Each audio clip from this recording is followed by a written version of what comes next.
How do I know that this is the best podcast yet?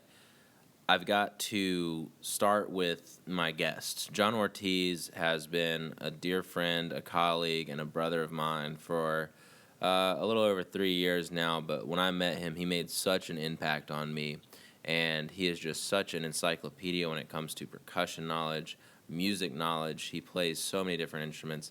He is the person who taught me a lot about navigating through grad school and modeled it every day. A lot about organization, just a lot of insight about different things. And I think my first year of grad school, because of people like him, I survived and even thrived throughout grad school after he left. He's back at Tennessee Tech University now working on his DMA. He gives an excellent presentation, which you're going to see here. I can't say enough about him. Love this guy.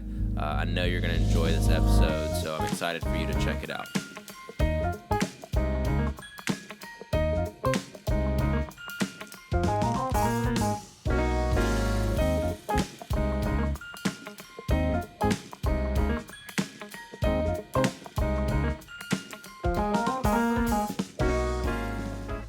All right, we're starting.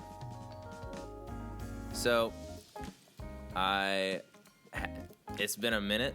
We've been communicating regularly, but not regularly enough. And now I'm in Vicksburg, Mississippi, and you're back in Texas. Not Lubbock, right? Is it Lubbock?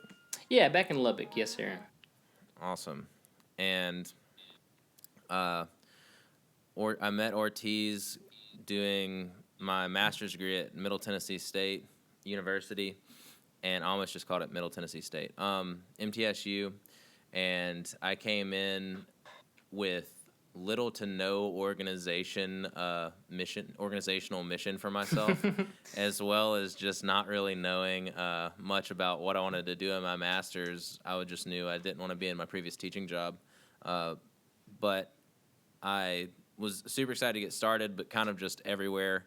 I was more of a flashlight, and meeting Ortiz, meeting you, it kind of turned me into more of a laser beam focus, and I think I get a lot of my organizational energy from you now, and I think, like, if you could see me now compared to where you met me, like, and I'm sure yeah, you'd be super proud. So a lot of good things happen, and a lot of stuff that you've told me and taught me that I've been able to apply to my job. But also there was some, like, immediate gratification for me getting to know you, and also having Chris Lowry there to show me the ropes. And then whenever I was the only grad and we got 3 new ones the next year, I felt like, man, like, I've got big shoes to fill as far as, like, being able to make sure that they know what's going on. And that was a whole, like, being the middleman on, Yeah. some constantly changing expectations. But I had good references to go off of. So yeah, man, I think about that all the time. It's funny you say that, bring up Chris Lowry and everything. Like, when you first got there, like, we were doing our thing, and man, that was a trio, a power trio for sure. Now he's a dad and everything. Like, it's crazy to see how much a couple of years will do. Dude, he's a dad. You're married. Congratulations. I'm married, yeah. Got married over the summer, so it's been a great time since then. Yeah, just living the life here in Lubbock right now.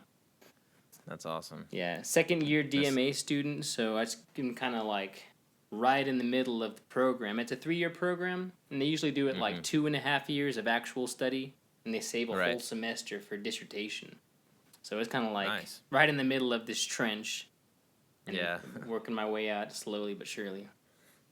How has the whole pandemic affected you? I mean, everyone's taking different measures, and I'm sure a lot of how it's affected you might not be just unique to the DMA, but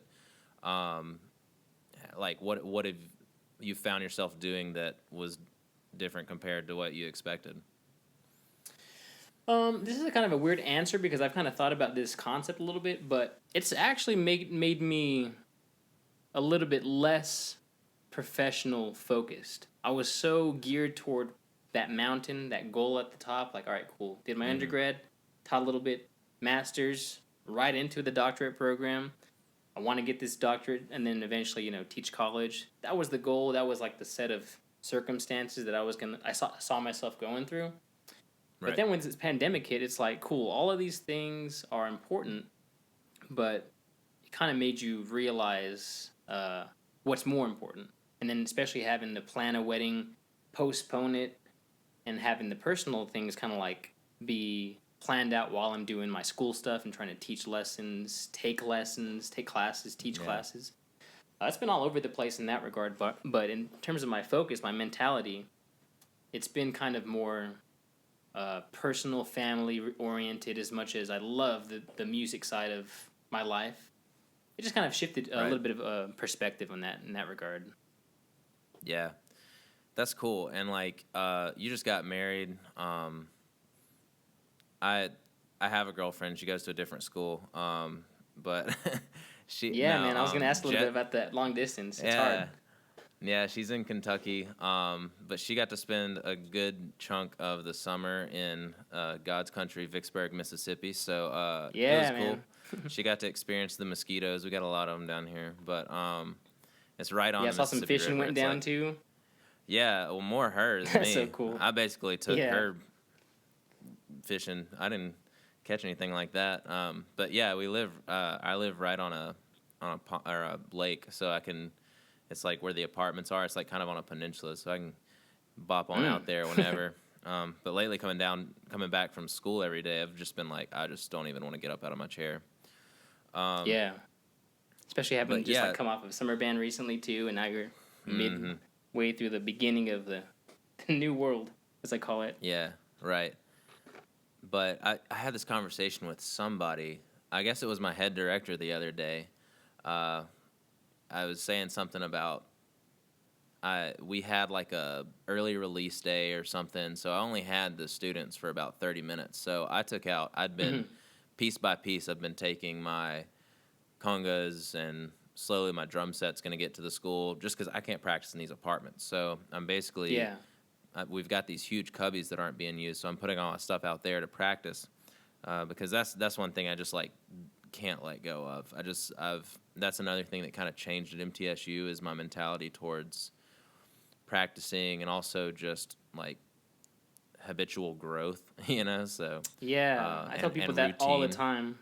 I learned to practice in my master's. People are like, you went to school for like 4 or 5 years before then. Like, what are you talking about? You learned? Like, no.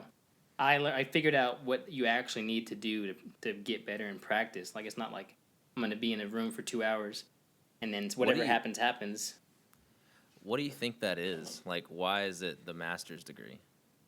I think for sure it's a huge shift in, like, what you do day to day. When you're an undergrad, it's like you kind of just have to plan for the next day. Maybe if like a Monday, Wednesday, Friday, and it's a Wednesday, like a Monday, Wednesday, Friday class, and it's a Wednesday, maybe you got to think about Friday. But that's about it. Like, you got a day or two to think ahead. Masters, I feel like you're expected to do so much in terms of teaching, but also like you're that perfect middleman, like you were saying, between the faculty and the students. So it's just a lot expected of you, a lot required of you to know what's going on. So it kind of just if you're not doing it on purpose, it forces you to do it. Like, it gets you to that next level of, okay, if I'm going to be successful and put out these fires all around me, then I got to know which fire to put out first, Yeah. This is a good time to talk about your fire analogy. I want to say it how I remember you saying it because I was just freaking out one day leaving marching band. We were walking back, and the first time I heard it, I was just like, man, like, there's so much going on. Like, I've got this class, and I don't know. I was piled on with everything, and you said something to the effect of like, it's all just different fires, and you can't spend too much time trying to put out one because all the others are gonna get big. So you just gotta like water them all, and it kind of like, around. It kind of like calmed me down and helped me see that it's like, sometimes you just gotta be okay with a little fire. You just don't let it get big. Exactly. But handling things calmly, I guess, is how the moral of the story was. And that even after you told me that, I think there was still like another rest of the semester where I did not approach things as like everything was oh crap. So another instance in wind ensemble right before a concert, I was like, man, I'm just freaking out. I don't think I have everything, like, and you you just said, make it happen, Captain. And I was like, all right, cool. And everything was fine after that. But I remember that. I forgot about that till just now. I can imagine how obnoxious I was being, but I was just like internally freaking out. So, but Oh no, man, you you, were great. Like I think that it happens to everyone. Like you just get to a point where so much, like I said, is expected of you and asked of you, and you got to be that middleman. So it's like the hmm fires around you, you got to be okay with them kind of getting out of control a little bit. As long right, as the people above you don't know what fire is like too big, that's what I always try to keep it down to too. Is like my bosses, the people who are looking at me, what fire are they next to? Like what's next to their office? And they put yeah, that one out, and then like take care of your stuff afterward. I think that's a hard thing about master's degree too. Like people always think what's the hardest thing or what's weird about it. As an undergrad, you can have a lot of focus on you. Like you can get yourself better to really uh, better yourself, get better goals. But in masters, it's like you got to get everyone else better too. You're not just doing yeah, focusing on yourself. It's like you're got to put outward energy, and I got a lot better at that too of like reacting more calmly. Because some days you'll hmm have a great day and nothing's going wrong, and then the next day it's like every director that knows you has the biggest job for you that they could think of. So it's just like balancing those things out. yeah. It's forever I'll say sometimes to get this. used to. I'll say this. Like I didn't figure it all out my first year, and I think a lot of times I spent most of my time. Uh, First off, what you're saying about the fires, I think, is a great way to maybe visualize what the 7 habits they have, the 4 quadrants. Oh yeah. Mm-hmm. Two's, two's the one that's productive for you. One's the important and urgent, and that's like the ones that are like closer to the director's office. But Yeah. there was definitely a time in the fall semester. Yeah, fall semester, I believe it was this past year. Um, I just it was like that, but it was like that for weeks. And I Oh finally yeah. said, I went into Jennifer's office and I was like, hey, I'm leaving for a little while. It manifested itself by me going out into general recital and stopping. I was playing rotation 4 and I couldn't make it through it. And it's not because I had Oh not yeah. made it through it before, but it was just I was like in paralysis because I was just to the dwindled to the bone. Like mentally, Mm. I had nothing left, and I like walked outside and called my dad, and I was like, "Hey, I don't think I'm gonna finish. Like, I think I'm just gonna quit and figure it out, get a job, you know." And he was Mm-hmm. like, "How about you like take a couple days off there, champ?" And I was like, Yeah. "Cool, that's probably a better idea." So No, I've been there too for sure. like 3 days, I didn't show up, and I told everyone like I was like, "Hey, I'm taking a break," Yeah. which I know like under normal circumstances wouldn't be like allowed, but at the same time, like I felt like had I stayed, it would have been worse for everyone else.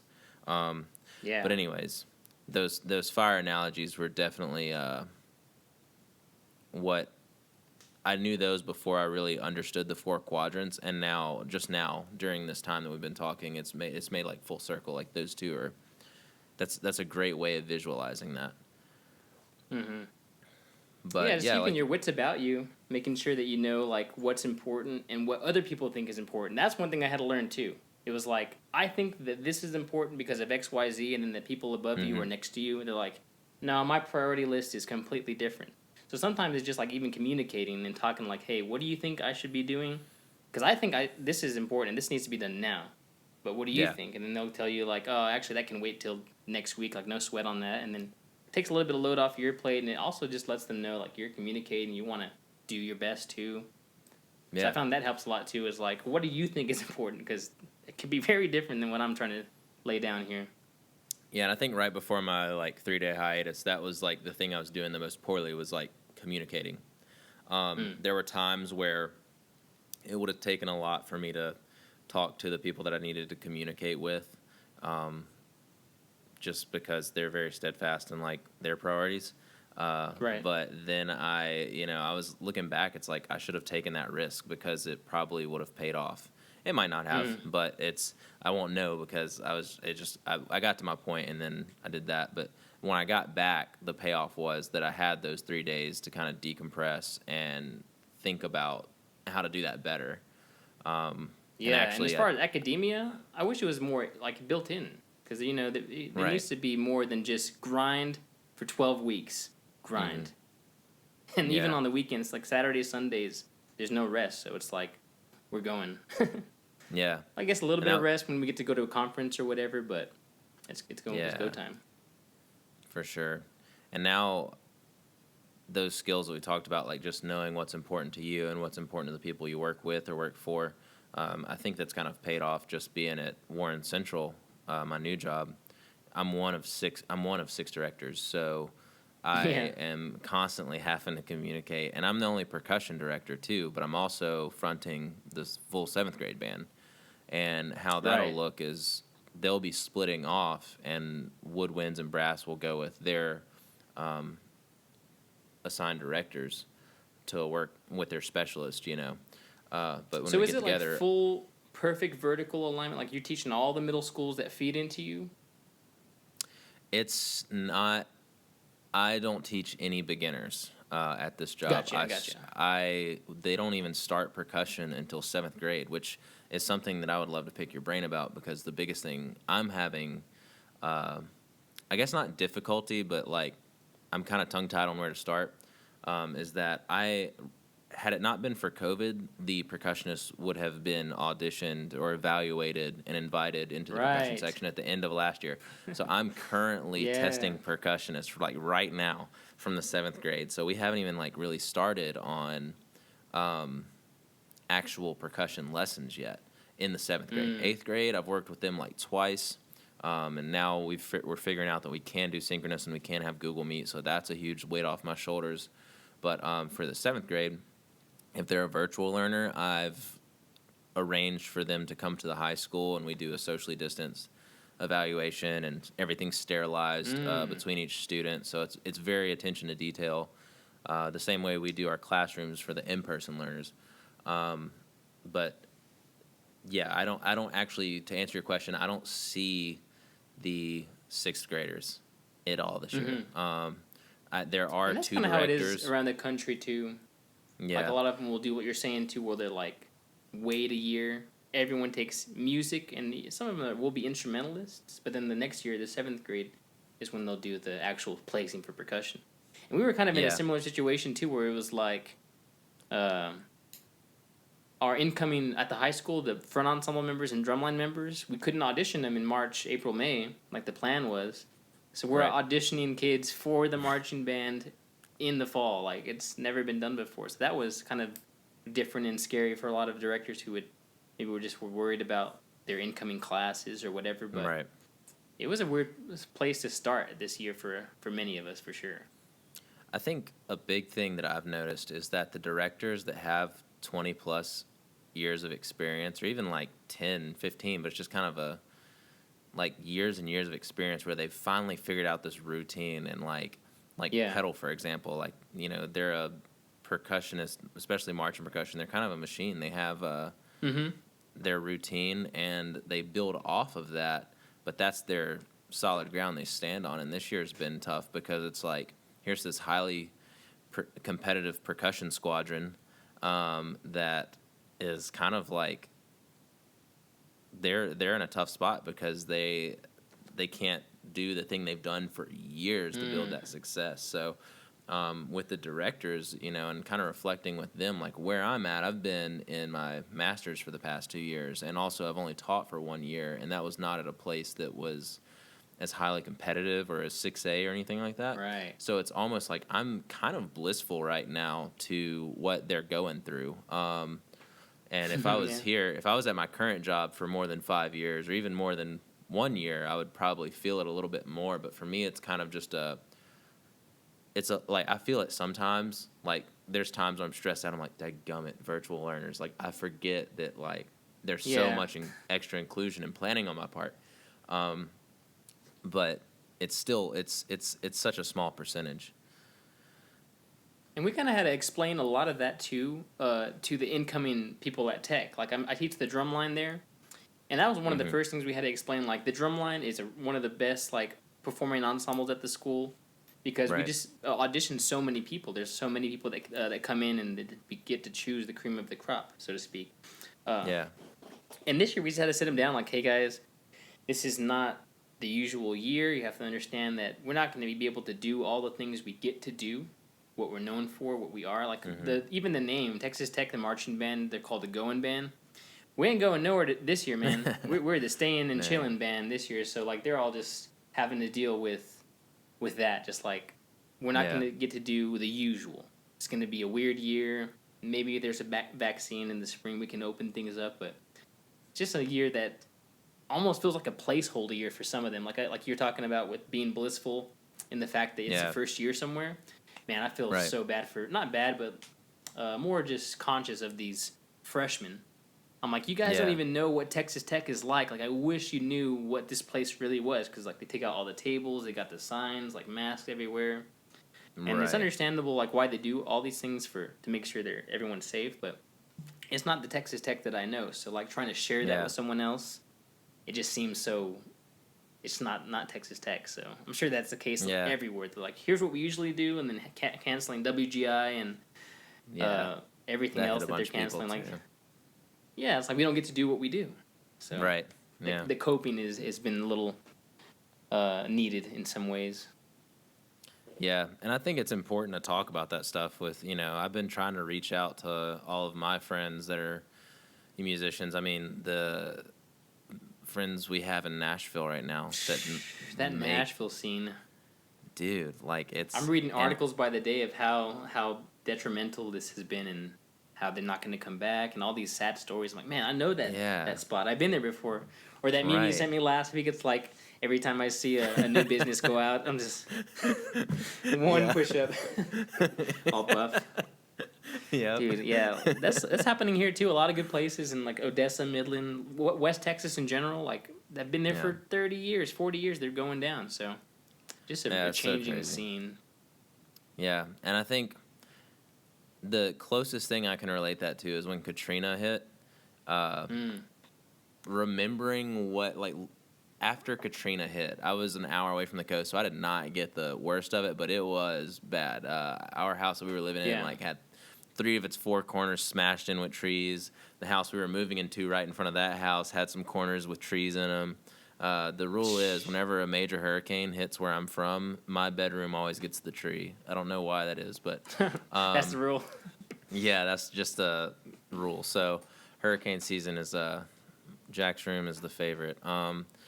But anyways, I just remember, like, after Katrina, everyone was kind of, like, numb to it. And then you look at a picture from before Katrina, and you're like, dang, I forgot it used to look like this, So I think that's going to be the same with, like, COVID. We're going to be like, dang, you remember when, like, the main strip used to look like hustling and bustling? I think it's going to take a while to get back to that. And even when it does, it's just going to look different. So, and it's crazy how fast, like, we get used to the new thing. Too. Like, it's like, here's what's new, here's what we're doing, cool. We kind of like forget the old very quickly, and then, like you said, it takes a second to remind ourselves, like, oh yeah, this was the before time. As one of my professors keeps calling it, he keeps the before time. So yeah, that's such a paradigm shift for everyone. I feel like Yeah. I've had some of my own recently, just because the master's degree was performance, and you might can relate. But I remember when I went into my first teaching job, I was fresh out of an education degree, and I might not have been the best teacher, but I at least felt confident about the answers I had. I was like, I'm going to go work on clarinet, and I'm going to work on flute and trombone and trumpet, So I was like, feeling like I could stay ahead of them. And it's been like 3 years now since that's happened. Oh. So now I'm getting that all back up, and I'm like getting nervous when I'm in front of 7th graders who have those instruments that I haven't practiced in 2 years. So. Exactly. That you don't use it, you lose it is huge in the beginning world. Like fingerings, embouchure placement, like all this goes out pretty quickly. Yeah. Especially doing percussion all the time. I've been dusting off all my old stuff from USM. And, I mean, at the end of the day, it's my fault. I guess I should have been doing that in my master's, but it's a lot easier to say when I'm not that's nothing that under the pressure. No one will expect that of you. Yeah. So no one's gonna say, "Hey, are you doing your lip slurs every day while you're like trying to get a master's degree and a recital put together?" Right. No, I'm sure no one else was like that. That's what's always a little bit of a disadvantage in terms of percussion educators. Is if you're on a brass instrument, at least you're utilizing the embouchure and the transfer to different smaller or larger embouchures isn't as Yeah. big of a difference as non-wind to wind. So it's just we got to keep those chops up like a lot more than the average wind user. Like even our lung capacity, they measure Yeah. the ones who've been playing for 10 years, and even that alone is ours is comparable like to a grown adult, but not much more than a 7th or 8th grade beginner. You know, Right. so it's like a lot different. I'm not playing for all these years. Yeah, I still see like marching wind players, and I'm like, man, that must. People are like, man, drums are heavy. I don't want to carry a drum. I'm like, dude, I'd carry a drum any Yeah. day to not have to like coordinate my breathing and move my feet. Like, I'm so happy with where I'm at. Especially the ones that need to push a lot of air, like the flutes and or tuba or something. Like, man, Yeah, I'd be and tuba's problem. heavy. yeah, heavy and metal. then the heavy. I'd be a liability on that thing for sure. The heavy metal section, bro. But yeah, so it's coming back to me though, so it's cool. But speaking on band and middle school, high school band, you have you can expand a lot on your knowledge of method books and kind of the presentations you've done with that, and probably blow my mind because I'm doing a lot of research for myself, and I'll say that the one that I'm using this year with my percussionist is The Packet by Frank Chappell. Oh yeah. And that's a new one for me as of last year. I think I learned about it on Christmas break of my second year. And Yeah, that one's coming down the pipes for sure for a lot of people. I think what I like about it that's unique, but can also be like, for me as a young percussion teacher, even though like I should know when to start everything, I don't necessarily need all the pictures and diagrams of the grip and stuff, but kind of the order that it all comes in, and like the Ken Wiley and the Fresh Approach, the Wessels. Yeah, it kind of great helps sequences. me. Yeah, it kind of helps me pace it. But like in the Packet, he's got it all in. It's chaptered more by instrument and skill. Yeah. Particular skill, so I'm having to like make those decisions a little differently. They look a little different, but I kind of just want to let you talk about your presentation for all the percussionists and also just music educators in general. For sure, yeah, man. We'll go back and forth for this, but I'll just share the screen here real quick, and then I've got my QuickTime enabled here. Yeah, so I am often asked by either the professors that are teaching master students that are getting education degrees, or even just an undergrad class, maybe percussion method that want an overview of books. I kind of just go through what's popular, what's been used. I try to stay away from the new stuff for now. At least until I get a chance to personally like get into it before I can advocate for it. But everything you see that I'm about to go through here will be stuff that's utilized all over the country, and it's what I feel is the best that's been proven. Not necessarily the best ever, but what we know so far. And you already mentioned this one right here, the Fresh Approach to the Snare Drum by Mark Wessels.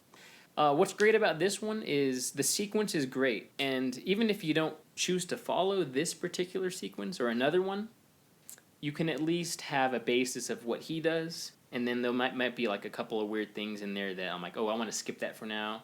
Like I think there's a lesson 3 or 4, he already introduces 3/8 and 7/8, which isn't a bad concept to introduce early. I'm about that, especially like if you're doing a lot of it often. But if I'm just trying to get these kids to get a good grip and play and kind of shred down the first couple of first couple of lessons quickly, I'll stay away from some of the more conceptual stuff. But I love that it's there, so I'll go back to it later. And one thing I love to do with this book is once we get through, like, there's graduation tests in here, like maybe 3 of them, every 6 or 7 lessons. So we get to that graduation test, go back very quickly, like in one 20, 30 minutes session, and go through lessons 1 through 6. Just real fast. Just play everything. Nice. And the next segment is like 6 through 12 or whatever the next, and then just do that again, so that way they're not only learning it, but going back and having like, oh yeah, I remember this, I remember that, what needs work, and that's when I'll usually like write down like, okay, cool, have everything under control, but they forgot flams completely. So like you got to write in there like what do they need to mess with on that. Yeah. So this one right here is one of my favorites. Mark Wessels is great. Texas uses this guy all over Awesome. the state, and it's a great one. But another snare drum one that's I love because it's from the Nashville area. The roll-off guys, the two Chris's. If you guys ever see them at TME or PASIC, they're the guys either wearing the underwear outside their pants or like some crazy hats or some weirdness. They dress very. Yeah, I love them though. Yeah. Oh yeah, but this one's great by them.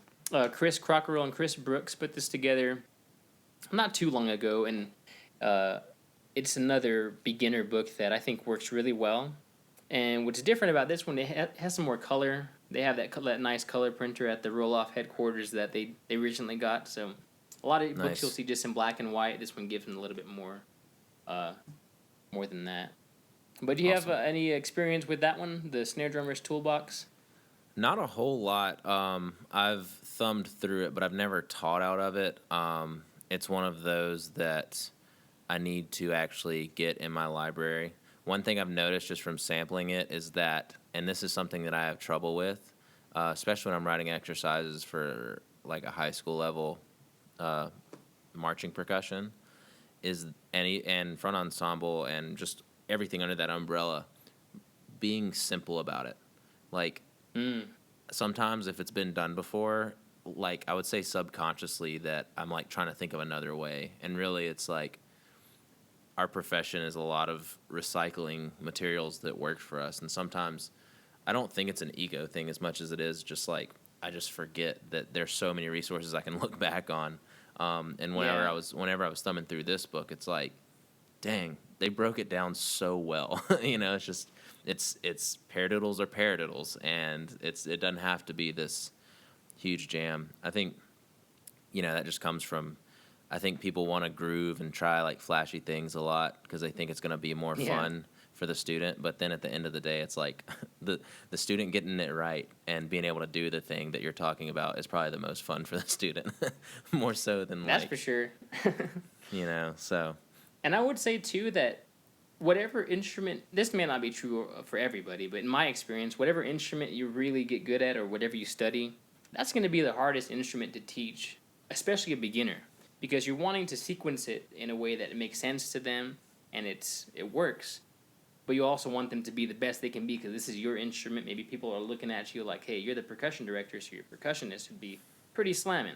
So like it starts to get into this mental game of like, how much do I give them or what's too hard? Mm-hmm. Our mutual professor, Lalo Davila, always had this story of when he was in 7th grade, that was the middle school starting year, part of their all-region stuff, they played John Pratt stuff, like Pinecone Forest, all of these old John Pratt solos. And they didn't know they were hard. They were just asked to do them.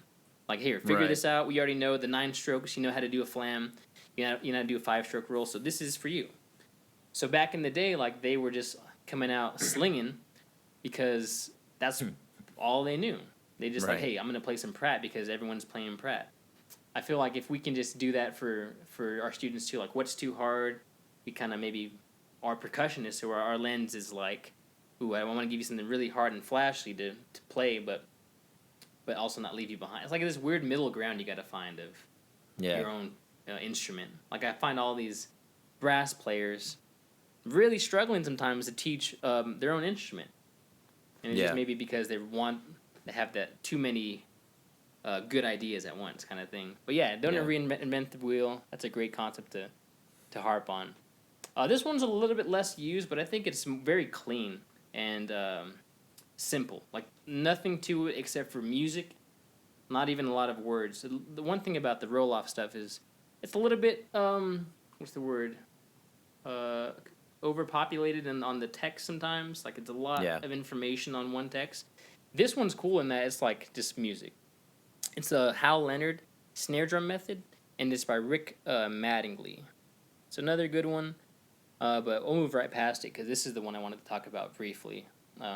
Keenan Wiley's Simple Steps to Successful Beginning Percussion is not just a snare drum book. What's nice about this one is it incorporates everything. You got the snare drum mallets, and then toward the end, you even got the auxiliary stuff. It's like the Goldenberg book, similar to that kind of style, but like a newer version. Right. And he's a Texas educator. He always has kids at PASIC and TMEA putting on clinics. So his method is tried and true if you've got the system that he does. What I Right. see as far as pitfalls is people trying to use this book when they don't have the setup that he does, which is not always going to be the case. Like, you're not always going to have vertical alignment perfectly. You're always with your middle schoolers and enough directors to go around. Right. So people, I might suggest using it more supplementally. Maybe not if they Right. don't have a really good vertical alignment, then you using it as they see fit. Word. Yeah, have you used this one too before? Yeah, actually, so whenever I started doing the Perk Lit project, it's like one of those covers that you see at PASIC every year, and like I was so under a rock about this for a long time, and then I, for being under a rock, D kind of gave me a chewing, and so that's how I came to be very familiar with it. And I just went ahead and ordered it so that I could see it, because this was originally what I was planning on using for wherever I got a job. After talking with the previous director for where I'm at now, he said he's using the packet, and I started asking Saul at Pedal more about it, and like they talked about how the packet's kind of like, there's not all the diagrams. It's like you said, it's not like overpopulated with text. It's just assuming that you're the percussionist, so you can teach them all that stuff. We don't need to explain it. But with this, it solves the dilemma that I had with the Wessels book my first year, because I got the Wessels book for Quitman, which is a small 4A school, and we're asking these kids to buy their percussion kits, and then they have to have their book for band, and there's not really a class set there. I don't know how it is now, but whenever I was there, it was, I think everyone had to buy at least their full band book, and then I had to ask them to buy a percussion book. And I had percussionists that didn't even, like, they'd be like, yeah, my parents said they're not getting more than one book. I'm like, okay, like, I don't know what to do about that. Like, you're not going to be able to behind participate. the 8 ball. Yeah, and then asking people to get a second book for mallets, get out of here, So That becomes a problem. I think, and that's everyone is in a different situation, school to school, even in the same district. We're in different situations. Absolutely. But I think logistically, one of the things that band programs should have to think about is, how can we make this as financially light as possible on the families. And I think a lot of the successful band programs come from places that are not affluent places, And I would agree. They've figured it out. I think putting too much financial strain on the families can, one, take people out of your band, but two, I think also just that constant communication of like, band is expensive. You have to show up with good reeds, and reeds aren't cheap, but they've just got to know ahead of time what they're paying for. And me, that being my first year, I was like, I'm not even going to ask them to get the mallet book. So I just kind of supplemented it as I could. Yeah, because even if they're buying like 2 books, they see the 2 books and the 2 prices. And even though this one, I forget the exact price, it's maybe $30. It costs more, maybe the same price as those 2 books, but having like to ask them like, hey, we're done with snare from now. Like, can you buy this one too? It could be problematic for sure. Well, another thing I like about the simple steps is that you can turn the page to the mallet. Like, it's like the front page is snare, the back page is mallet in general, or like membrane and then mallet. But the cool thing is the lines go together. There's like page 1 and then there's page 1A. So it's like you can have people playing on different instruments and kind of diversify and actually get kind of an ensemble set up really early for your beginners, which I think is kind of important, because it's like they're not all just playing this unison snare part exercise. They're having to like think about what it's like to play with other parts going on. Sometimes people are scared to step into that pool. Use that. Yeah. Oh yeah, and if they can use the 1A and the 1 at the same time, like that. Yeah. The way it's set up, already he's giving them tools for success. Right. For So I sure. really like that. Like I said, I'm a fan of it, and I feel like I've got so much more to learn about it. Um, And that packet is taking the world by storm right now. It's like, yeah, especially in Texas, people are like raving about the packet and it's going around. But yeah, these are just the tried and true, like the more a right. little bit older. I think that one's going to be like one of the forefronts very soon. This might take us a short bit. But I think that's all I have for beginning percussion. I'll kind of fly through these pretty quickly so we can move on. But we got Rudimental Logic by Bill Bachman. And he's another Texas guy. His kids in seventh grade are playing like all of the rest of the country's high school. It's ridiculous. Like I go to his clinics and I see these little 12-year-olds and they're playing this crazy stuff. I'm like, man, if I could just shadow you for like do my student teaching but not teach, just watch you, see Yeah, what you do, man, that'd be very enlightening. I feel like, but like you said too, it's a machine in that regard because it's like they've been doing it for so long. He's been the guy there forever. He right. can just kind of do whatever he wants, and the students will kind of be willing. The culture's already there, in other words. And this one's your old professor, right? Old Dr. His Wooten, Bible yeah. here. Yep. I love this one. It's a phone book though. It is thick. Dude, it is. It's an encyclopedia of just different rudimental exercises. In fact, my second year, I was helping Julie Davila with the snare labs at MTSU. I wasn't able to be at both of them because of class, but I was able to be in one. And sometimes I would especially like after COVID started, I would run the Zoom meeting or the Facebook meeting or whatever, and we would play out of this. And it's just like you'd never run out of stuff. We were working out of a couple books, but this ended up being a huge chunk of what we worked out of. It's just you never run out of stuff. You can take any of it, and it's all on a single surface. Like he's got a little spiel about quads in the end, but it's just like his whole thing is focusing on the facility of playing on a single surface. So I mean, I I can tell people to buy this one after you get like a really good like rudimental player that wants to just do more. Like you're like, here, right. I don't have time for you for at the moment. Here's this encyclopedia. Go learn some exercises. I've got to have like it's got to be his first version. I'm pretty sure it is. Oh yeah. Now correct me if I'm wrong. It was like initially his dissertation, in a way, like it was his project to make his dissertation, or was that a different book?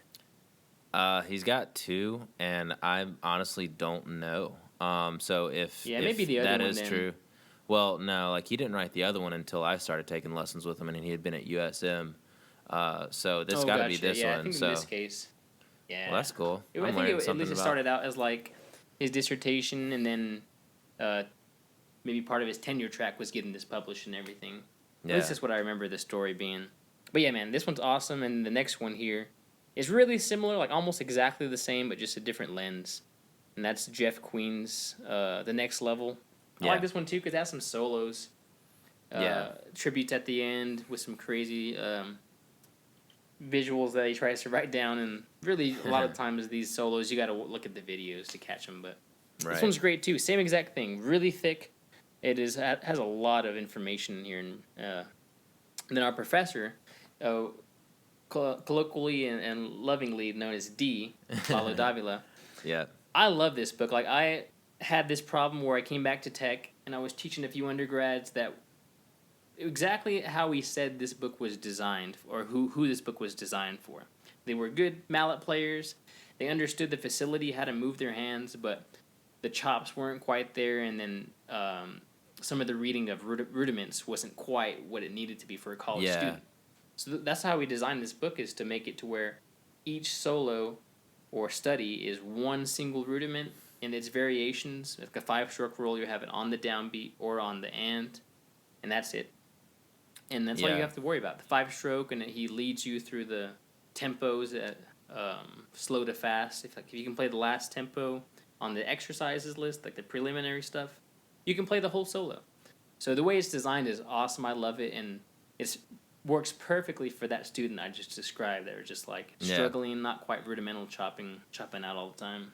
They didn't play on the snare line, maybe. Right. Well, with me, even seeing it as a grad student and kind of thumbing through it, it's like whenever I started percussion, I didn't start until the 8th grade. I was a trombone player for 2 years. And then my 8th grade band had 8 people, and it's no fun to play trombone in a band with 8 people. Yeah. But Carrie Swindle actually was my band director, and funny enough, you're wearing the shirt, but she introduced me to her brother-in-law, Jordan Swindle, and he became my first teacher, and I became his first student.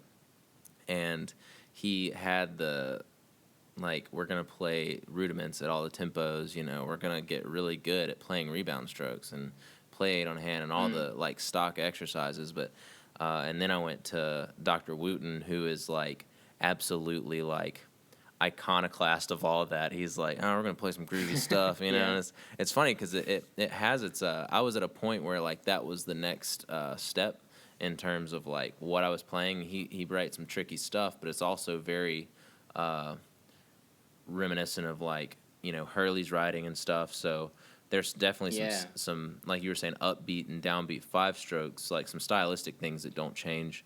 But what I like about the left page of this book, Contemporary Rudimental Studies, is that Dee just puts the same rudiment in different time signatures and tempos and rhythms, but it's never a groove concept. It's just all the different ways you might see it. So I like that it's a super clean way of just learning to visually be ready to read it in a musical context. Yeah, exactly. You see the different versions, and then I say the same thing with my beginner student. It's all right, I'm going to play a whole note real quick. I'll get a snare drum. All right, let me play a 16th note for you real quick. And they sound exactly the same. So, that concept needs to be learned real early. It's it's going to sound the same, but how does it look on the page? Can you decipher it? I love how he has 8th note versions of the rudiment and then 16th note. And like you said, in different time signature. He prepares them to read anything, really. Right. And then, very quickly, this one's great. Edward Freytag's book, Rudimental Cookbook. Mm-hmm. But it's a little bit older, and it's almost exactly like the Pratt book in design. Right. It's just got the solos with the X amount of rudiments and then the list at the very end saying these are the rudiments that were contained. But great, it's on most states' solo and ensemble lists, you'll see this played all around the country. And then let's get into mallets real quick. So we got Mitchell Peters' Fundamental Method for Mallets. They use this all over the country in colleges. I haven't seen this used much in high schools or middle schools, though it really could be. It's just an older kind of staple for colleges. Yeah. And then what we just talked about, the second half of Mark Wessel's, and he does the mallet version. And this one's only $15. I think the other one's the same price, so $30 total. But just asking them to buy more things. Yeah. And very quickly, a slight digression. So every school district, like you're saying, is different, and they do different things.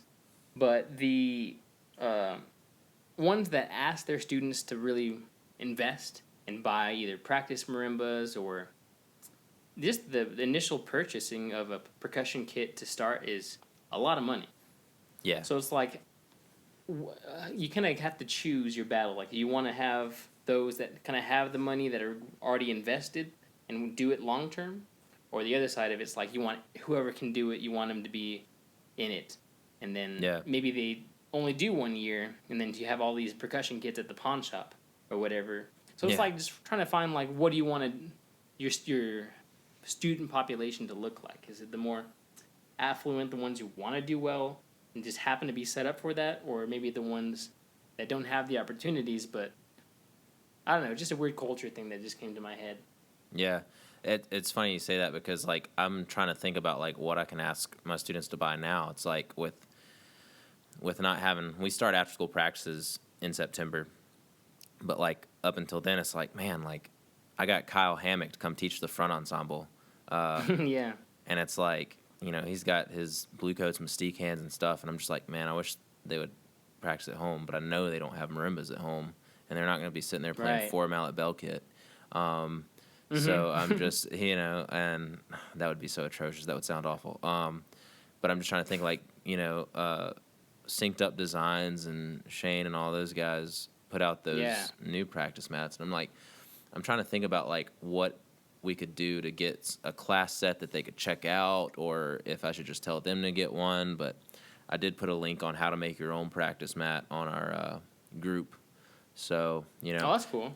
I'm always trying to advocate for more at-home practice, but I've also told them, like, I mean, I can't go and practice for you, but I think you bring up a really good point that it's like I've never actually put that into the universe before, or been able to realize it. But that's a good way of thinking about it. It's like it's a constant dichotomy, and it's also like a philosophy thing, But anyways, continue. You might even go into a system too that like is already set up, so you just got to do whatever they do. It's like so many battles you got to pick. Right. And then real quickly, this is John Hearns, also a Murfreesboro resident. Mm-hmm. He has the second half of the Toolbox kind of series, the mallet players. That one's has a few issues in like maybe the placement of mallets. Like people argue you want the right mallet on top, left on top, start together within parallel. So it's kind of another like minor philosophy thing. Right. But that might be one thing to watch out for is how exactly you want to set up. That's the only weird like caveat with that one. And then we're getting into four mallet. This is my favorite book, I would say, starting four mallet. It's not too long, and the solos contained are similar to the Mark Ford in that they're one kind of... they have more techniques, but they're one technique focused / driven. Yeah. But this one's even more simple. It's like just that technique with a few etudes, but it's not like more than 2 or 3 at a time. So Gifford Howarth, and then through Tap Space, which I love. Anything Tap Space, I'm going to buy.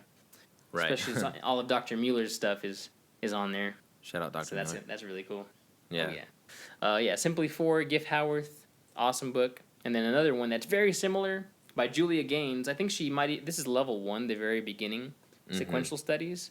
I think she just came out with level 2, but it's the same thing. It's very simple, got the technique, and then how to kind of hash that technique out through a couple of etudes that aren't overly difficult.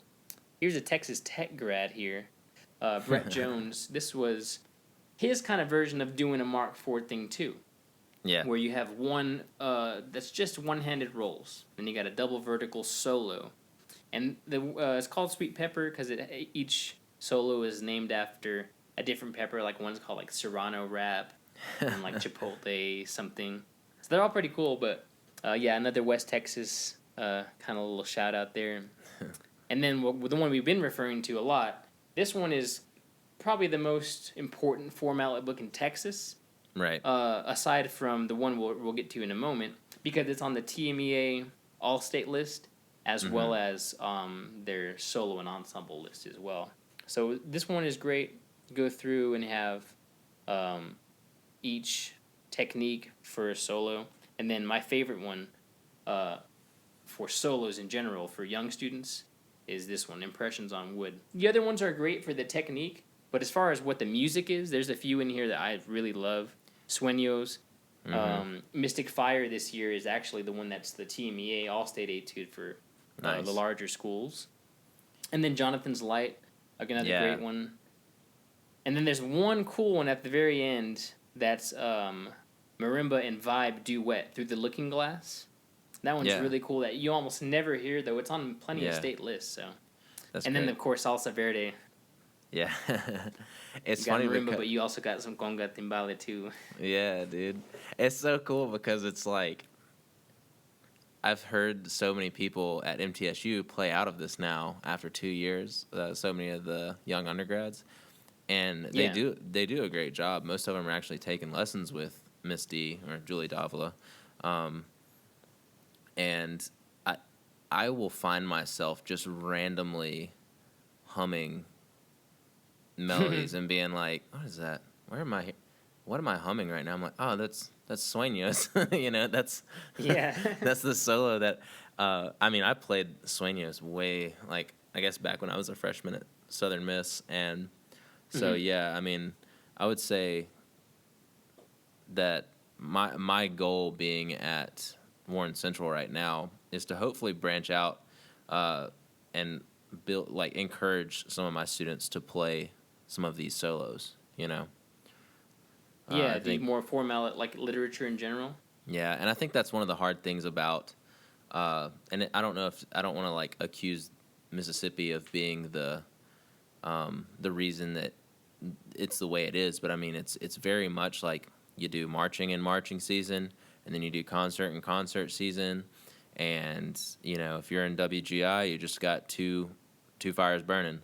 So there's rarely time for that just soloistic or just like people having their own side projects. And I mean, I might not be able to like sit there and hold their hand while they're doing this type of stuff, but I'll be like, hey, you ought to check this out. And then, you know, it's hard to Yeah. get students that age to find an interest when they're that age. So I think it's really going to be more apparent whenever I start my beginners and my eighth graders.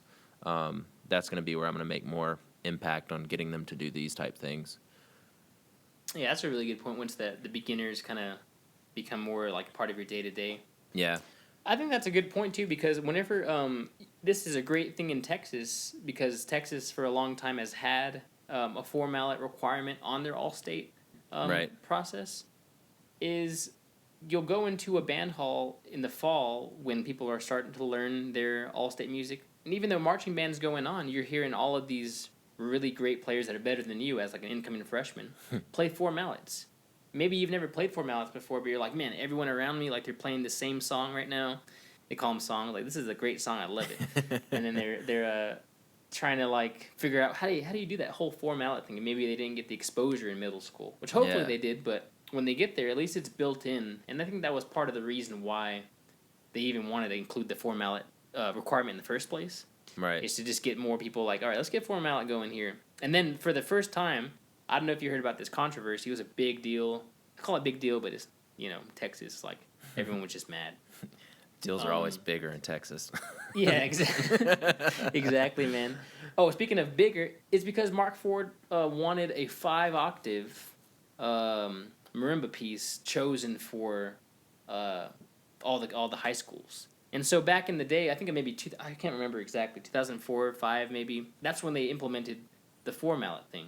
Right. And there were plenty of people against that at the time. They're like, no, 4-mallet, like, we're trying to just get them to play 2, and like they had the arguments against that. And then now, real quick. And you had the idea behind all of that was eventually everyone's going to play 4-mallet. And I would say it worked. Like a lot of Texas high schoolers, though maybe they're not great at it, they have the facility to play 4-mallet. Yeah. And so this year, Mark Ford's idea was like, all right, cool. Eventually, all high schools should have 5-octave marimbas. Like he really believes like that's what should be the standard. So because of that, was his whole kind of decision-making process. Is like, cool, so let's get a 5-octave piece on the list, and that's what everyone has to play. Of course, there was like an addendum to like, if you don't have a 5, play this. And some people were like against that too. They're like, hey, that's not fair, because what if they hear a 5-octave note and they automatically think it's better? Like all these politic things that don't make a lot of sense. But just getting that mentality of like, cool, let me do something now. So 10 years from now, this will happen. Like, I think that's great foresight from Mark Ford, but it just was met with a lot of resistance, I feel like. And anything new is that's going to be the case, I feel like. So speaking of, here's his newest one, hashtag Marimba Baby, and it's in the UIL list already, so he got in there quick. Nice. So it's a good one. I haven't gone through this one too much, but I wanted to include it just because it's his sequel, and it's already on the all-state list. Like, it's weird. The first year it came out, all-state list. Maybe because he picked the music, but I'm not going to go into that one today. All right. Timpani. This one's our favorite one, the one I probably got yelled at the most playing out of at MTSU. Fundamental method for timpani. Sometimes my timpani technique was not what it was supposed to be, so I went through this one a couple of times, not just once. I understand This one's great, though. The first half of it, though, is like awesome for a beginning timpanist. Right. It's not like you're doing solos and pitch tuning all craziness off the bat. Mm-hmm. I think it's the perfect sequence for middle school to high school. So I never even saw this book till I got to college. But if I could go back in time, I would give myself this as a middle schooler just to get timpani off the ground a little earlier. So I might just use this supplementally not actually, for real. Just supplementally when they need to. And that's what's great about that Mark Wessels. It has a timpani section, though it's not big. It still has enough to get them like, here's what a timpano is, it should actually has a pitch, and just kind of goes through the basics. Yeah. Kurt Gay, this is like the next step, I would say, after the Peters. Because it's all etudes and solos. It's got some really cool ones in there, too. Like, at one time I was walking through the MTSU hallway, and I hear, doom, doom, got that, doom, got, like the My Sharona intro. I'm like, is someone just messing around on timpani? Like, that's not what timpani's for. So I go in there, like, prepared to hey, what are you doing playing rock songs? And I see, like, My Sharona, or it's, like, called My Rock Tribute or something, solo from this book. I'm like, that's awesome. Oh, okay, I see what this guy's doing. So he has a lot of those like that, where it's, like, tunes you might know and just jamming out. So it's not just boom, boom, boom, boom, like some moving around slowly kind of. Yeah, this one's great. I played one of his solos for a jury at USM. It was a Doppelganger, and he's got like wood blocks and gong and chopsticks and all that, and a lot of polyrhythms on bongo. It was cool. I really enjoyed it. It was hard to set up. It got to a point where I just said, hey, these timpani are always going to have this around them. Because all of our stuff was just kind of like distributed in different practice rooms, and that was also right after a tornado hit campus, and we had just moved back in. So I coordinated. Oh, wow. I coordinated with Dr. Wooten and was like, I'm just gonna. Can these instruments just live in here for this semester? Let them stay. Because if not, I'm gonna spend an hour setting up and then 30 minutes practicing. So, but yeah. Yeah, he has great stuff though. Anything Kurt Gay, like, he has beginner all the way to some pretty difficult stuff in here that is just good for a developing soloist, I would say. For sure. And then our professor Lalo Davila once again makes an appearance. Timptastic. This one's great because it just has play-alongs. If you got a student that's trying to play by themselves, the play-along thing may not be for everyone, but those who it is for, like, they find enjoyment in that and they want to play along with something. I love this one because it's just, as cheesy as he calls them, like, they're still fun to play along with and jam along with, and make sure you're correct with these little MIDI hits from whenever he made the tracks. My favorite thing... it doesn't bother me too much, though. My favorite thing, I think it's in his snare book, he might do it in Timptastic too, is like hearing him say the title of the thing. Oh, yes. I'm trying to remember one from his snare book. He's like, give me 5 or something like that. Yes, yes. Gentlemen, start your engines. One I used to always say was, the racing one. Yeah. Was the one. It was a flam bake. The flam one. This is all. I love that. They start off. I think that's all I had for timpani. So it had a couple more sections. I had a drum set, and then accessories. So this usually encompasses like a master's class, like I was telling you, of all these band directors who need some books or maybe need to be exposed to them. Right. So I'm just trying to just go through these real quick. Some of these are new for me. Fundamentals of drumming. You ever heard of Rich Redmond? You ever heard of Jason Aldean? Yeah. Well. Yeah, that guy's always in the Nashville scene. I'll have to tell you a story about Rich Redmond whenever we get through this. I actually got to hear him speak to us one time, but yeah. Yeah, he does a lot of motivational speaking now. He does acting now too, but he plays with Jason Aldean, also a Texas Tech alum. He marched in the drumline with my director, which is pretty cool little history. But he has a great book for kids. Yeah. I say it's for kids, it's fundamentals of drumming for kids, but I've used this before very quickly, in a couple of weeks, or a few weeks, I should say, with adults too. So it doesn't just have to be kids, but he uses a lot of this grid notation to where if someone's not really used to reading music, at least they can facilitate reading something. Right. So he has it written this way, the 8th note grid of 1N, 2N, and kind of just lays out a graph. A lot of people are starting to read like this, drum set wise, and I mean, who am I to say that this is not valid? So I totally include it in my presentations for sure. And then today's sounds, I always include this one because it's good for all the styles. It's like one of the first books, I think in the 70s, that just kind of was overview of all the styles. So Murray Huloff, or Huloff, some people say. Jazz, though, is a whole nother world, and I think this is the best book that's ever been written for a jazz drum set. Oh, yeah. I'm only 26. I haven't been through a whole life of drumming, but I've seen a lot of drum set books, and this is the one. This is like sets you Yeah. up for reading figures, playing figures. It teaches you just how to set up a band. It's like if you Right. go through this book, you're ready to set up a band and play big band charts. Nothing sure. else to even go through but this book. I'm gonna have to This pull one out. you've messed with, right? Oh yeah, we did a lot of this at Southern, but like every time man, not every time, but like now seeing this, it's like, dang, I finally got time to like work on this again. You know, like, Yeah. I'm like I said, I'm moving my drum set a piece at a time over to the high school. That's totally something I'm gonna do. I'm gonna take my copy of the Morgan book out and just start working through all those charts again.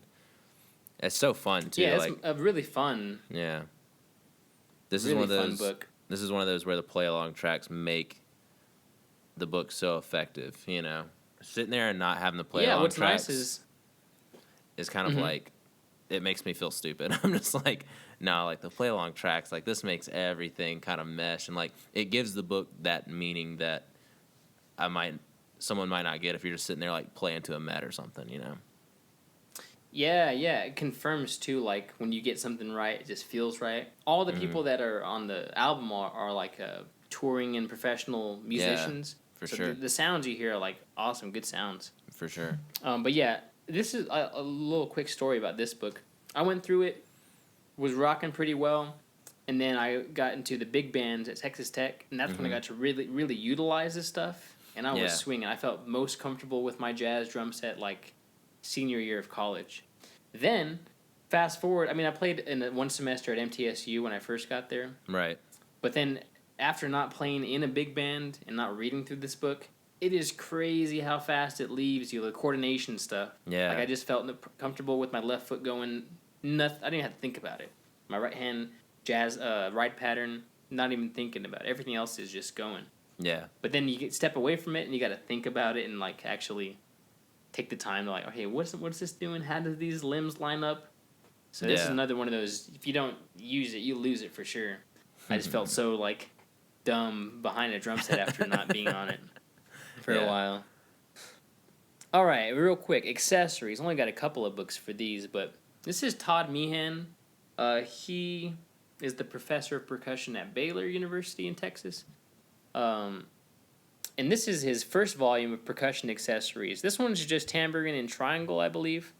But it's similar to this book, the Keith Aleo Complementary Percussion, in that it goes over the accessories and then provides different etudes you can play through that utilize different parts of that instrument. You'll have a couple of cymbal etudes that utilize soft crashes, louds, chokes, and just different types of sounds that you're going to be expected to produce on the spot. I love that it's also everything's in time, or sometimes things are pretty quickly, or go pretty quickly. Right. So it just forces you to really know how to pull that technique out at any moment, at any tempo, at any volume. So that's what's great about this. The design of this book overall. Him and Todd Meehan both have a great grip over like how should I tell someone to play these accessories. And then, I believe that's all I had for accessories. Yeah, there's those two. Yeah, I'll stop sharing the screen now so we can continue face-to-face here. But Yeah. overall, that's just kind of what I like to share with those master students and doctoral students that maybe they just taught 1 year or 2 years of band and they want more like resources. Supplemental or not, they have a lot to choose from. Well, man, you just gave my podcast some serious credibility because now everyone has. I want to be talking to all my friends, like, dude, you've got to go watch this one because like there's so much information in this. That's awesome. So yeah, I wanted to just make sure you had a lot of books covered in the case people that were educators were listening to this too. Oh well, hopefully. It's funny because the thing about Anchor is I can tell when people stop listening. Like, it doesn't give me their name or anything, but it'll be like 20% of your listeners, 40% of your listeners stopped after 7 minutes. I'm like, got to get that retention, man. I'm working on that retention. Yeah. I'm gonna have to start putting more Definitely. MLG air horns in my stuff to keep people Right. involved. Like stuff flashing on the screen, more Yeah. visuals, But that or being whatever they do for audio stuff. Yeah, exactly. But no, super super informative, and it's for me it's cool because here I am going into my second year of teaching after a 2 year master's experience, and I'm having to think about these things in like a real life situation now. Um, we both did the percussion literature project with D at MTSU, and a lot of these we went over, but talking with you about them and actually like the two of us never sat down and talked when you were working on it at MTSU, and a lot of this it seems like I think Right, you yeah. probably had beforehand, but it's just really cool to think about how I can apply that with just the students that I've just met in the past 2 weeks. Several of And these, I was also very lucky too. Like I got to see all this stuff beforehand, yeah, simply because I just am from Texas, and a yeah, lot of people look to Texas to like for the standard, just mm-hmm, because they've been around for a lot longer because of a marching band. Like they like already, I mean, football. Marching right, band had to be big because football was big, and then everything kind of cascaded. So I was yeah, just lucky in that I got to see a lot of the stuff or actually played through these books for all state auditions, and right. yeah, just a lucky part on my end. I will say that that's funny that you bring that up about the football and marching band and like them benefiting one another, because I feel like most places you would like survey uh, the band people and they would like naysay football hard, and Oh I yeah. feel like it's a competition uh, a lot of Mm, times. Well, it's not really a competition. Like there's a clear winner every time, and it's usually not the band, but right. it's kind of like I feel like advocacy for band in general has to like stop being about like, well, we're essential too, and like, band Absolutely. is a sport, and it's like I don't want to be like the pouty people, it's just Right, um yeah. Present it for what it is, and I think the people that will take it seriously will see that merit. They're like, here, I'm presenting this for what I believe it is and what I think it should do, right. not as an essential thing that everyone needs. It just a means to, kind of extend yourself or explore things. There's so much of a "I'll see you in court" tone to every time somebody tries to defend Yeah. band. It's like, man, it's band is fun and it's super educational, and it is. It's very meaningful. Like it's essential to me. It's essential to you. Mm-hmm. It's essential to people that are in it. But like, I'm not gonna sit here and like patronize somebody that doesn't read music because they just don't understand. It's like, dude, you have Yeah. no idea. I'm not gonna. I just Yeah, like we used to come to a place of like maybe not judgment, but like looking down on. But the more I've grown and the more I've like gone through school and seeing like mm-hmm. people who can't read music play something I'll never be able to play. It's like, all right, well, who am I like to fully subscribe to this Western classical Yeah, idiom and think it's the only way? yeah, I think it's great to keep our minds open like that on that experience of like there's more stuff. yeah. I mean, it took people running circles around me to like. I don't want to say like I was cocky, but like I'm in a perpetual state of being humbled, and especially when I was at MTSU, like, I mean, like Josh Cook came in as a freshman. You Oh remember yeah. Josh, and it's just like, That's the dude, first person I thought of whenever I was like just saying that. It's weird. Yeah, yeah, Josh Cook. and he's just like, he's a sniper, man. It's just incredible drum set player, and it's just I like, know. it's like, dude, you're a freshman, and like Yeah, exactly. you're done here. Like now you need to go to Nashville. Like he's got Yeah. he's got a car and he's heading to Nashville, man. He's dangerous, dude. Mhm. He's dangerous, but Yeah, you see people like that, and they like you just challenge your preconceived notion of like even in academia. Like that's where I was really blown away. Like I'll see this stuff on the street. Take a trip to Trinidad, Tobago, or see those guys in Cuba playing at 5 years old, way better than me. But in yeah, academia, it exists too because like you still get the cultural phenomenon, kids that come out and they just sling, and yeah, then you're just like, all right, you gotta put myself in my own place for a second and realize like what the scope is. yeah. I'm actually reading right now the Talent Code. I've had that book forever, Hmm. and I have to back write that down. Yeah, you should check it out because it talks about these hotbeds, like the soccer hotbed from Brazil, and the tennis Yeah. hotbed in Russia, and like it talks about why do they happen. Like every time you see it in the news or in sports, it's like they make it sound like it's just this miracle and it just suddenly appeared. And like what they do is they go back and like deeply analyze their old teachers that are like the soccer whisperers or the baseball whisperers and stuff like that. And it's pretty cool because Like to see what they did. yeah, it's made me really introspective. Like if you asked me to break down what I've read right now, I probably couldn't, but a lot, and I still have a ways to go. It's basically 3 parts. The first part is like talking more about like what's actually going on, like how you build myelin around your stuff firing off. The sheaths and all Yeah, that. and like you just continue to do that, and which I guess is kind of what we're talking about, that you don't use it, you lose it. But then the second part talks about, it kind of breaks down every hotbed, and like it's not set up that way, but that's essentially what it's doing. And then I'm on the third. I just started this morning the third part of it, that is like the coaching part of it. Like how do you coach somebody to do that? So the first part's kind of like more individual, and then like it ends up the third part being more like if you're in front of people teaching. And one thing they talk about these teachers is like they're not these huge motivational figures, they're like the whisperers. Like I like it because they'll describe how they teach, and it's very not like, it's not just repetition, it's a lot of repetition, but like when they're like baseball teams are fielding grounders and stuff, like they're hands on and like pushing them to do all this stuff, and they don't wait for the experience time to be over to offer instruction. And I'm kind of digressing, but like one of the things that, one of my favorite teaching things is talking in the middle of a rep. Like if people are playing and I'm trying to get them to do what I want, I'll like hands, and like I'm trying to like get them to do what I want during that rep, and not wait and say like, hey, that rep we didn't do this, do it on the next rep, because I want that cognitive dissonance is what builds that. It's like so I agree.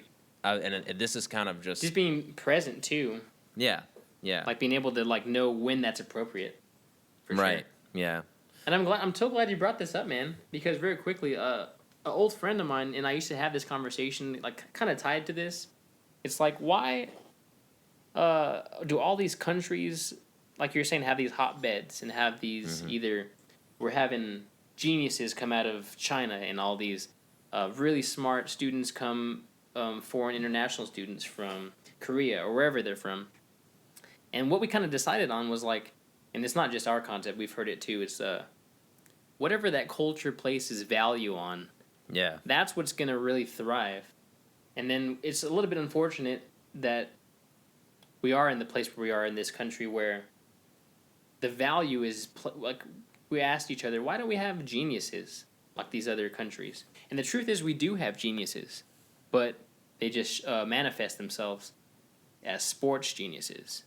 Yeah, That's what we as a society place value on in the United States. And not to say that other countries don't, but their values are kind of more in check. They're like, cool, soccer is important, but like right here is academia.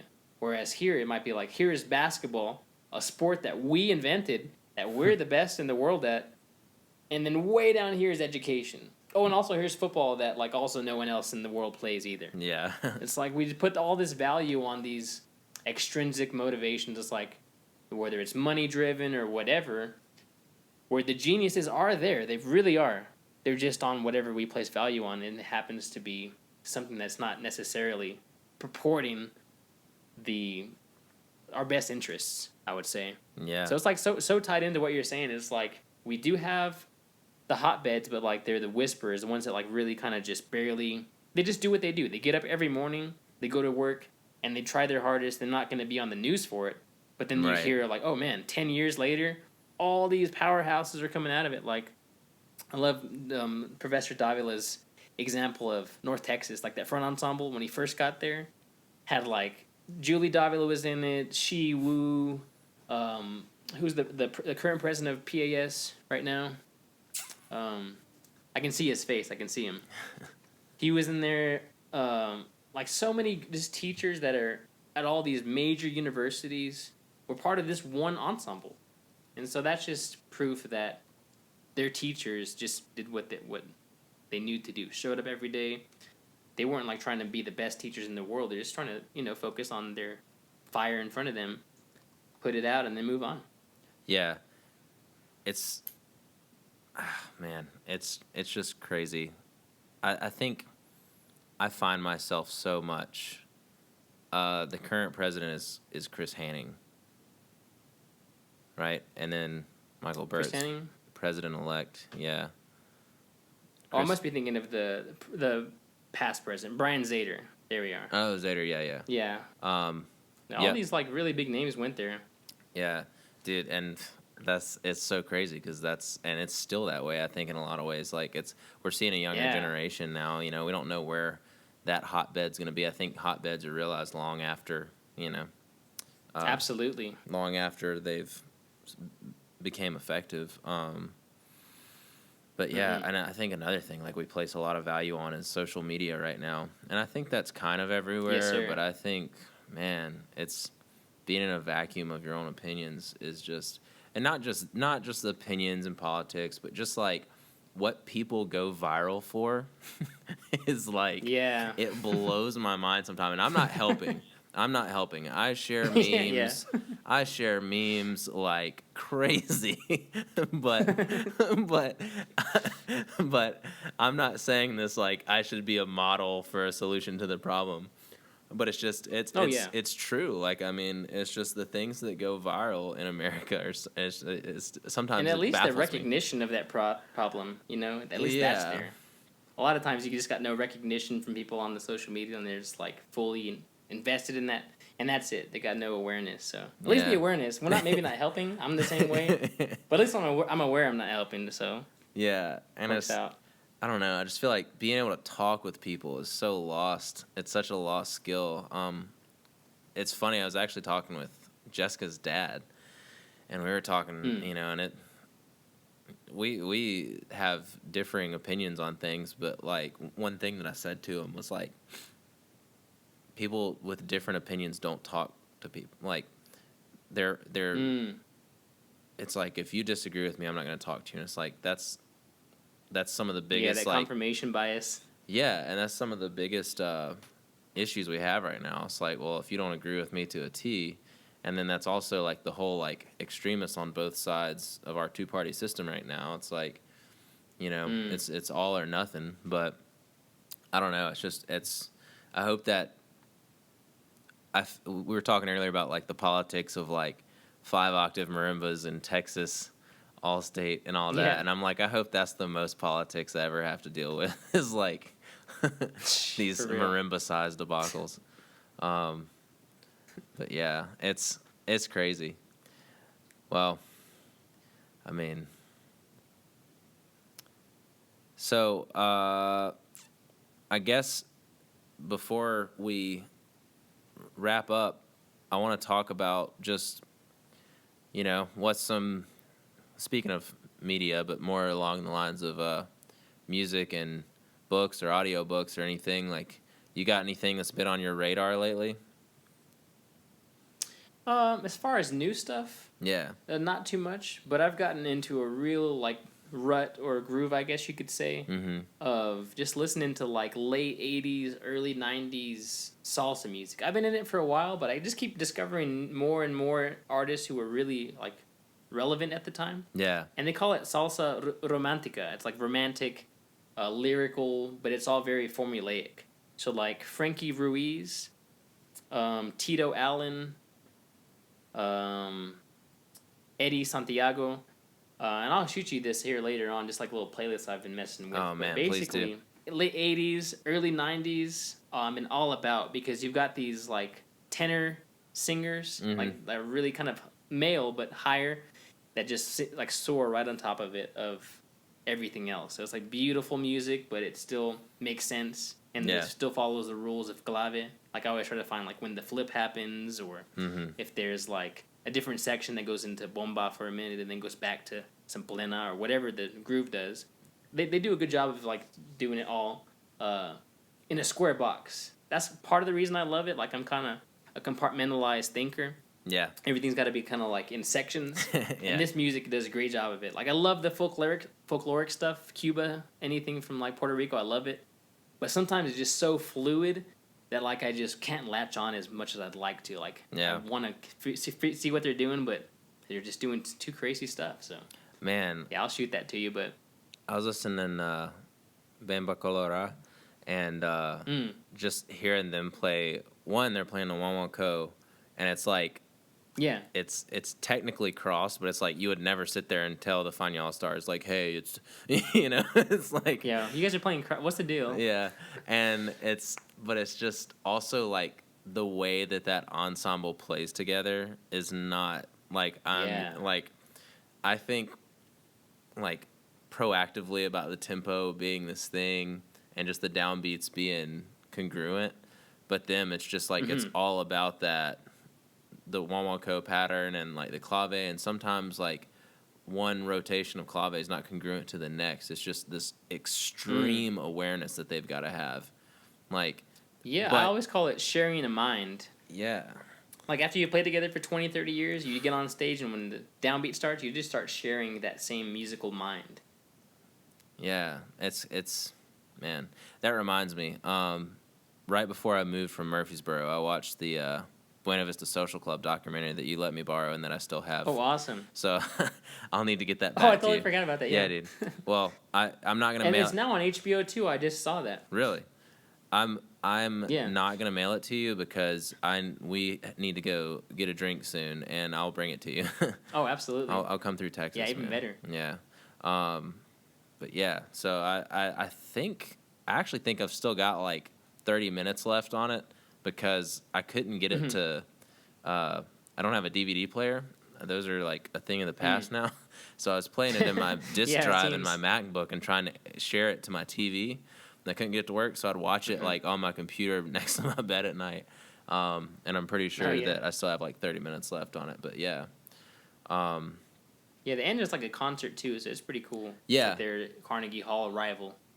Yeah, it's so crazy. Like the crowd goes crazy for them too. But it was cool to like see everyone's. I'm trying to think of the guy that was such a character. Always had the cigars. Oh yeah. Said he always used to light his mom's cigars. Segundo. Yeah.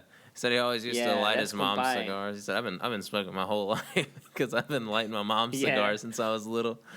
That was funny. Yeah, and it's crazy over there too. They got the real Cuban cigars. They're just like straight tobacco. Like so they smoke at like 5, 6, 7 years old over there. Dang, it's nuts. Yeah. At least back then, like when he was growing up. Yeah.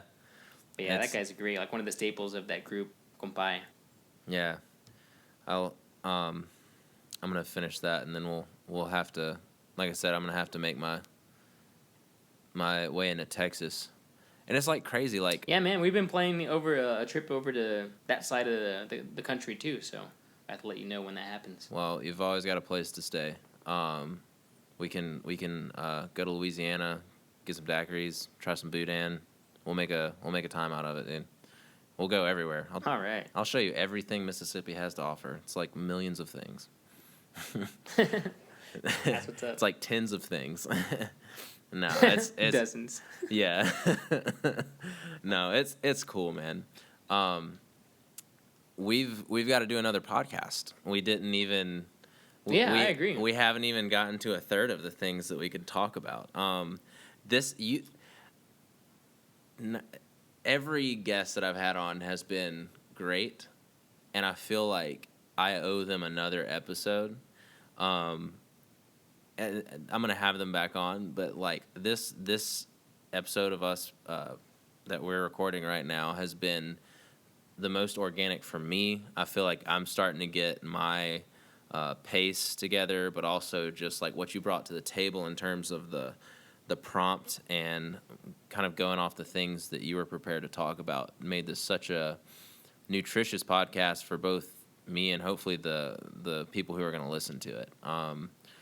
Again, this is one of those things. Man. And I'm just thankful you like invited me. I'm excited that you're even getting this going. Like that's awesome. The Jack Bounds Percussion or the podcast. Yeah. And man, and it's JHB.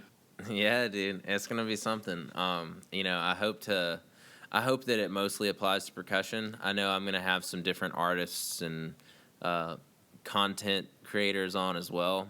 It's kind of like it's not really, it doesn't really have any rules, you know.